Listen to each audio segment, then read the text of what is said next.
ستاسو ماشوم که خاورې خوري نو دا ولې خوري او د دې علاج څه دی و آیا دا خاورې خوړل د ماشوم دپاره نقصاني دي او که فایدهمند دي د ټولو نه اول کله هم چې ماشوم دا خاورې خوري نو دا یوه بیماري ده چې دې ته موږ پایکا په میډیکل کې وایو او دا د دې د وجې ماشوم خاورې خوري یا نور هغه څیزونه خوړل شروع کړي کوم چې د خوراک نه وي او نقصاني وي ماشوم دپاره چې په هغې کې د ټولو نه اول غټه وجه دا ده چې کله د ماشوم په وجود کې په وینه کې آیرن ورته ویلی شي د هغې کموالی راشي نو بیا دا خاورې خوړل شروع کړي او دویمه وجه دا ده چې کله د ماشوم په وجود کې د زنک کموالی راشي نو بیا هم خاورې خوړل شروع کړي درېیمه غټه وجه دا ده چې کله ماشوم ته ښه خوراک نه میلاویږي د طاقت خوراک نه میلاویږي خوراک یې کمزورې وي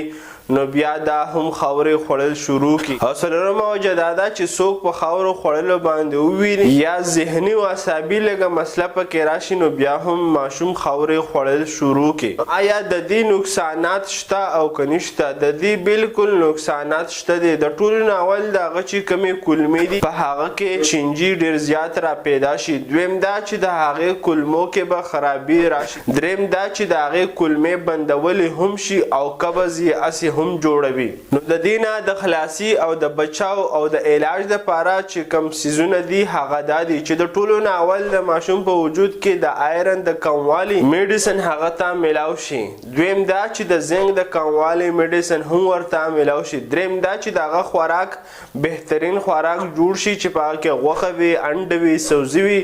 شنه سبزي میوه دانه دا ډېره زیاته ضروري ده او د دې سره د هغه ماشوم ته وویلی شي چې دا ستا دپاره فایدهمند نه دي دا خاورې خوړل بلکې ډېر زیاته نقصاني دي یعنې د هغه ماشوم د ذهن سازي هم وشي په دې خبرو باندې چې آیا دا فایدهمند دي او که نقصاني دي او د دې نه منې کول هم تاسو دپاره ضروري ده او خاص خیال ساتل په ماشوم باندې هم ضروري دي ځینې زنانه هم دا خاورې خوري هغه د څه د وجې خوري و هغې ته څه وایي که هغه تاسو ته معلومات وي ما ته په کمنټ کې ووایئ یا نور څه تپوس وي په کمنټ کې کولی شي دې نه علاوه که چېرې خالص علاجي تاسو ته پکار وي موږ نه په وټساپ باندې اډر کولی شي او که چېرې دا معلومات انفارمیټیو وي د خپلو ملګرو سره یې شیر کولی شي همدغه شان معلوماتو دپاره